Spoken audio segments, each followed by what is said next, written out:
All right, so picture this. It's a Saturday afternoon. You decide, okay, I'm going to get some culture. Right. You walk into a museum, and it's like a switch flips, your posture changes. Oh, yeah, the hands go behind the back, the museum stand. Exactly. Your voice drops to this, library whisper, and everywhere, just everywhere, is that one sign. Do not touch. In big, angry letters. It's so passive. But today, we are diving into a place that basically takes that rule book and, I don't know, shreds it. And probably he uses the confetti for an experiment, yeah. We are talking about a place where the name itself is a command to do the exact opposite of standing still and being quiet. We're looking at Explora in Albuquerque, New Mexico. And before we get into the nuts and bolts of it all, and I mean that literally, we have to talk about that name. Explora, because the source material makes a really specific point about it. It does, and this is kind of the key to the whole place. Explora isn't just a catchy name. It's not a noun. Okay. It is the imperative form of the Spanish verb, explorer. It literally translates to explore. Oh, I love that. So it's not the Museum of Exploration. It's an instruction. It's a command. It's shouting at you, hey, you, go explore this thing right now. Exactly. It sets the terms of engagement the second you hear the name. A noun is static, right? A verb is active. And that grammatical choice, it actually dictates their whole philosophy. Their mission isn't just to display science. Right. It's to, and I'm quoting here, create opportunities for inspirational discovery and the joy of lifelong learning. Inspirational discovery is, I mean, that's a great phrase for a brochure, but let's be honest, every museum says that. Of course. What makes this place different from, say, a natural history museum that has a really, really cool dinosaur skeleton? And that's the perfect question. The difference is the pedagogy, the teaching method. Okay. Most museums use what's called didactic learning. I tell you a fact, you read the fact on a plaque, you now know the fact. Explore is all about inquiry-based learning. Okay, unpack that for me. Because inquiry-based sounds like I have to do all the work. You do, and that's the whole point. Huh. Look, in a traditional museum, you'd walk up to a steam engine, read a little card that explains how pressure creates motion, and maybe you push a button. Right, and a wheel turns. I'm just confirming what the plaque told me. You're fact-checking the curator. Yeah. Exactly. Uh, At Explore, you walk up to a station with, like, a bunch of valves and pressure gauges and a piston. And there are no instructions. So you have to figure it out. You have to fiddle with the variables yourself to figure out how to make the wheel turn. You're not consuming the answer, you are generating it. Which I gotta say, it sounds kind of inefficient. If I want to know how a steam engine works, why not just tell me? Because of how our brains work, there's this thing in psychology called the generation effect. Okay. Basically, you remember information way better if you generate it yourself, rather than just reading it. When you struggle with those valves and you finally get that piston to move, your brain files that away as a victory. Ah, so it's the difference between reading a recipe and actually baking the cake and having it fall flat 3 times. And then finally getting it right on the 4th try. You never, ever forget how to bake that cake. You forget the recipe you read 5 minutes ago. That's a fair point. All right, so the physical space itself. The current location is near Old Town Albuquerque. It's huge, 20,000 square feet. Yeah, and it's got that really distinct, colorful dome you can see from the street. And inside, they're doing something else that's a little different. They don't separate the subjects. No, they don't. It's all blended together. Which I notice. Usually you have the art museum over here and the science center is like way over there. Right. They treat art, math, and science as, well, as different languages for talking about the same world. Mm-hmm. Think about it. If you're building something with blocks, is that engineering? Is it math?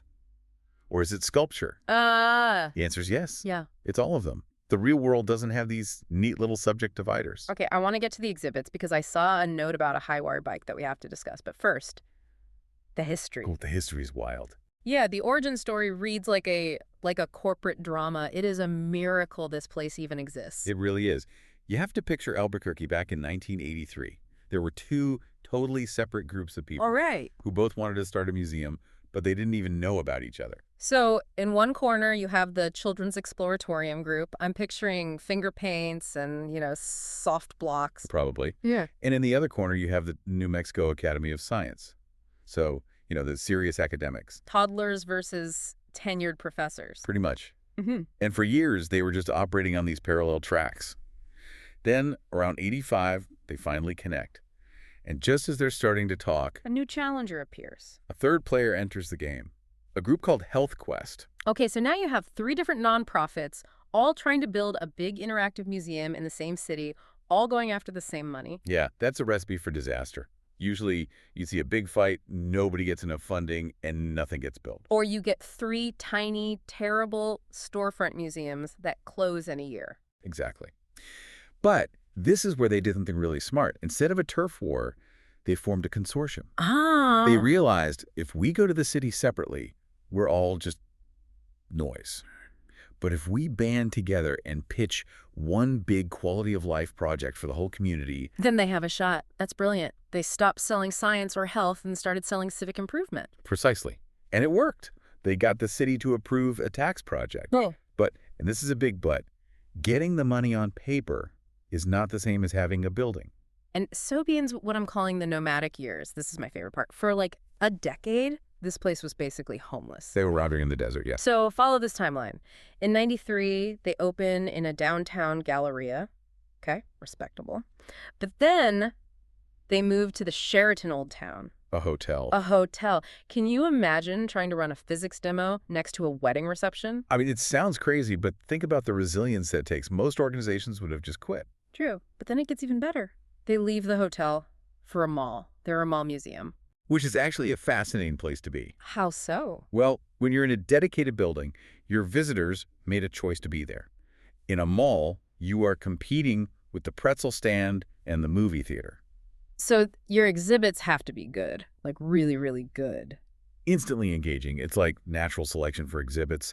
The boring ones die fast. So that whole decade was basically their R&D phase. Absolutely. So by the time they officially merged with the Albuquerque Children's Museum in 1995, they had already battle-tested their entire philosophy on thousands of unsuspecting shoppers.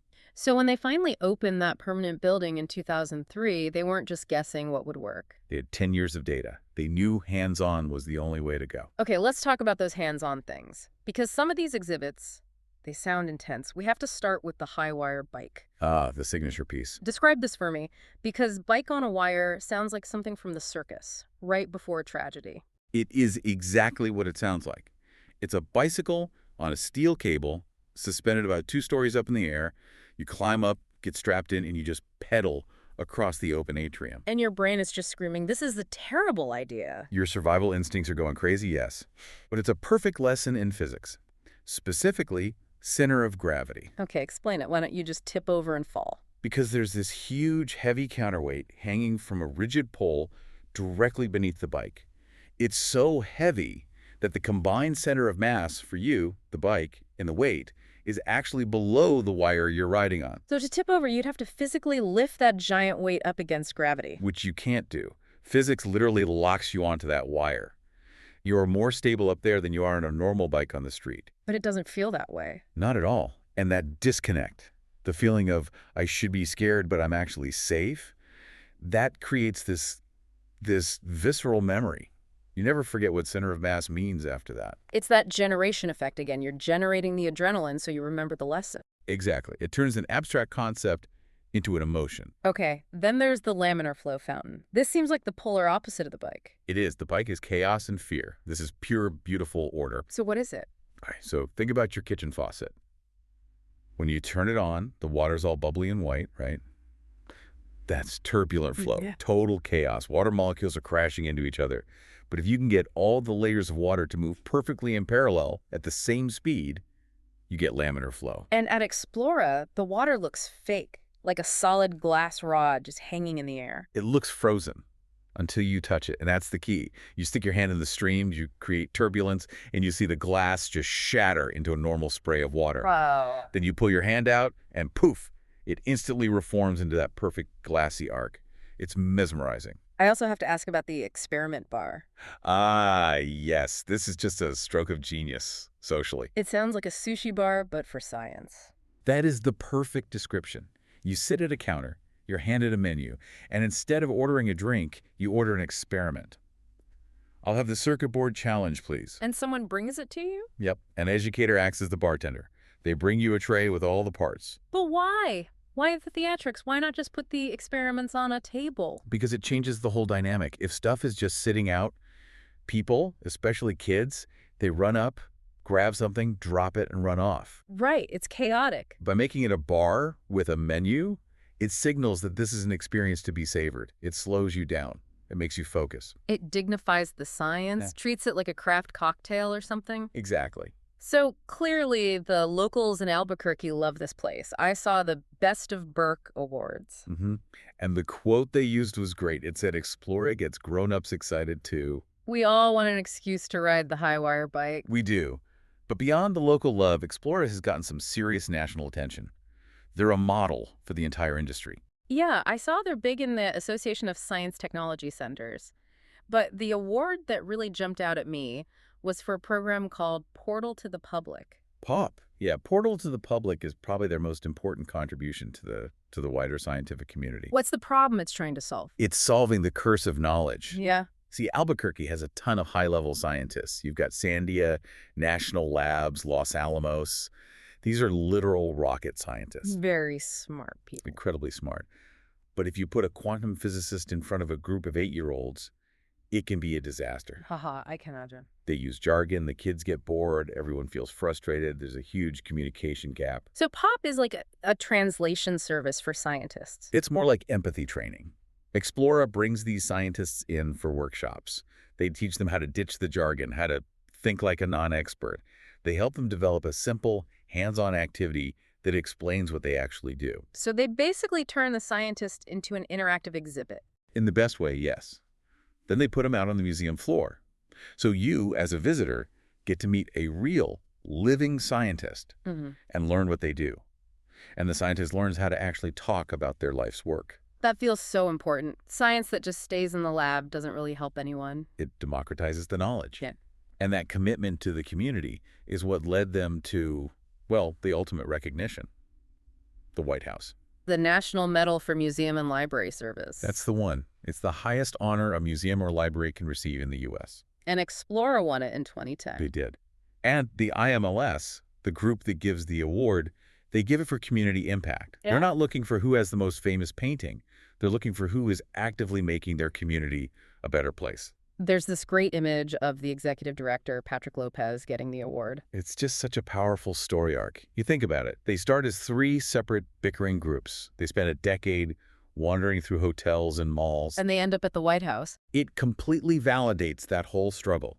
It proves that if you trust your visitors, if you treat them like active explorers, you build something truly special. So let's bring this home. What's the takeaway for us? Most of us are not trying to start a museum in the desert. I think the big takeaway is about the value of, let's call it constructive friction. Constructive friction. Yeah.